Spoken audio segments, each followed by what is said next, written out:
If I could show you a way to save money for you and your family while also saving Baltimore City from continued population loss, you might be curious to find out more, wouldn't you? Baltimore City was home to 948,000 residents in 1950 and ranked as the 6th largest city in the country. We've been losing population ever since. Today, Baltimore has a population of 570,000 and, according to census data, losing 550 people every month. At $2.25, Baltimore's property tax rate is more than double the tax rate of any other county in Maryland. Rates in the other counties range from 70 cents to $1.10, and Baltimore City's rate is $2.25. Consider what happened in Washington, D.C. From 1950 to 2000, Washington, D.C. and Baltimore both lost population at similar rates. In 1999, Congress imposed the Tax Parity Act, which made Washington, D.C.'s high tax rates competitive with the surrounding counties of Maryland and Virginia. Immediately, we see population increase. From 2000 to 2022, D.C. population grew 12%. Baltimore City during that same time frame saw population drop by 12%. From 1950 to 1978, the population of San Francisco declined also at a similar rate and amount to Baltimore City's population loss.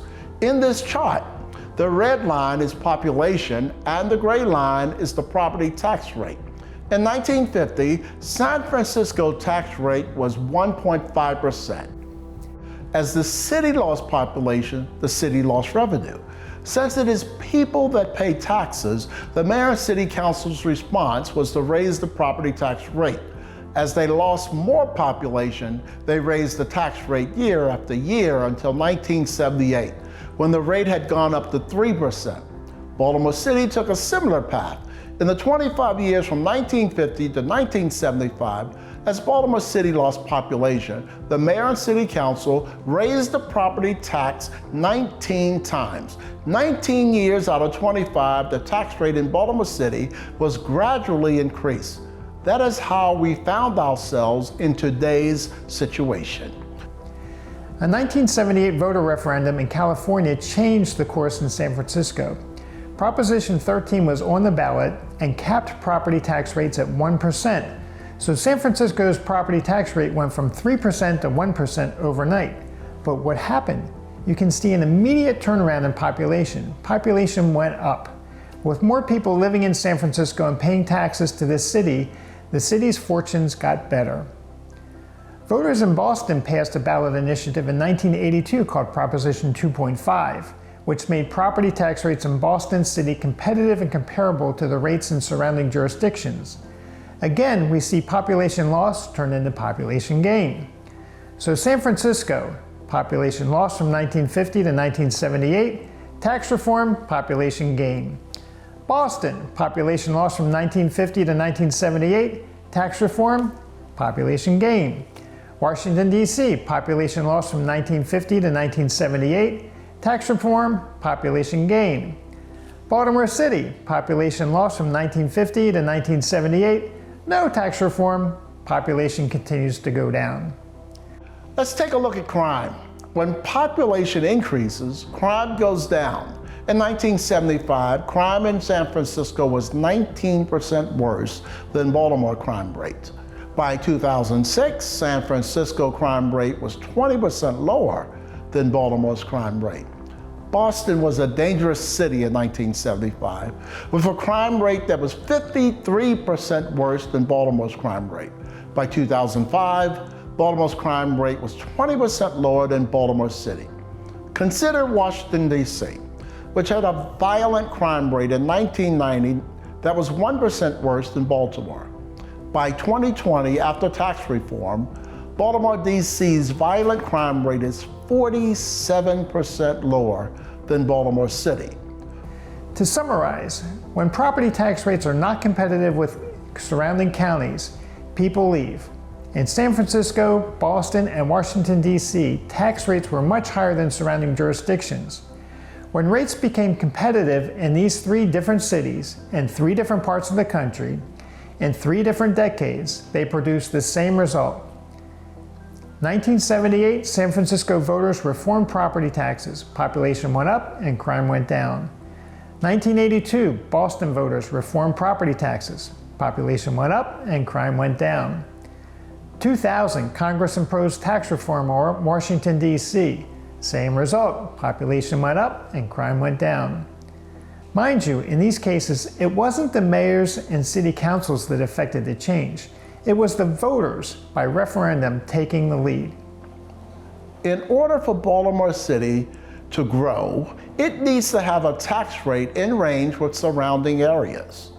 We are asking you to consider signing a petition that continues to allow the mayor and city council to set the property tax rate in Baltimore City, so long as the rate is no higher than the cap set by us, the voters and residents of Baltimore City.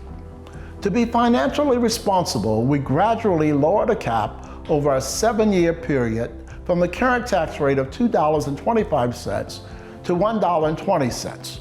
The first year rate is just a 5-cent drop to $2.20, with a 10-cent drop in the second year.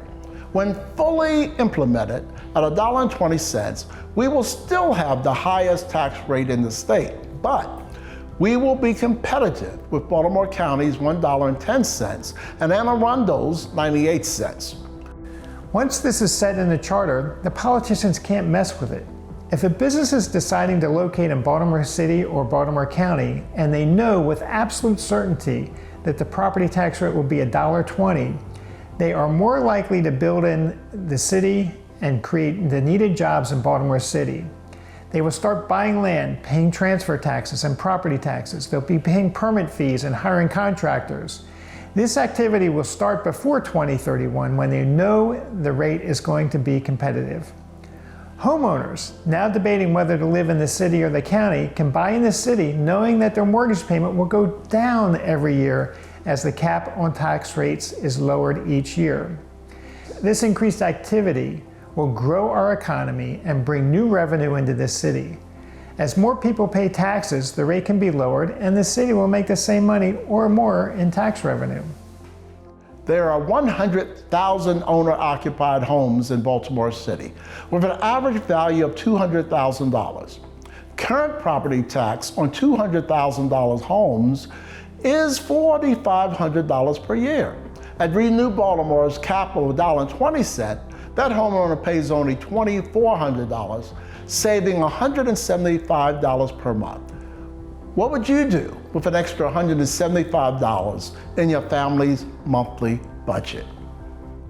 When 10,000 registered Baltimore City voters sign the Renew Baltimore petition, the amendment will go on the ballot in November 2024. Then Baltimore City voters will decide the future of our beloved city. You are invited to join us by signing the petition, and we are grateful if you are able to encourage your family, friends, and neighbors to do the same. Please be sure to follow the Board of Election rules. In Box 1, print your full legal name, including your middle name or middle initial, your date of birth, and correct address. The Board of Elections compares what you write on the petition with the voter registration data to make sure it matches. A funny rule is that the petition is not valid unless a circulator's affidavit, shown here as number 2, is filled in and signed, shown here in number 3. Think of the circulator affidavit as a witness. If you are signing this petition on your own, the Board of Election wants you to witness your own signature. It may seem odd to witness your own signature, but that is what the Board of Elections requires in order to make your petition count. Thank you for your time and attention.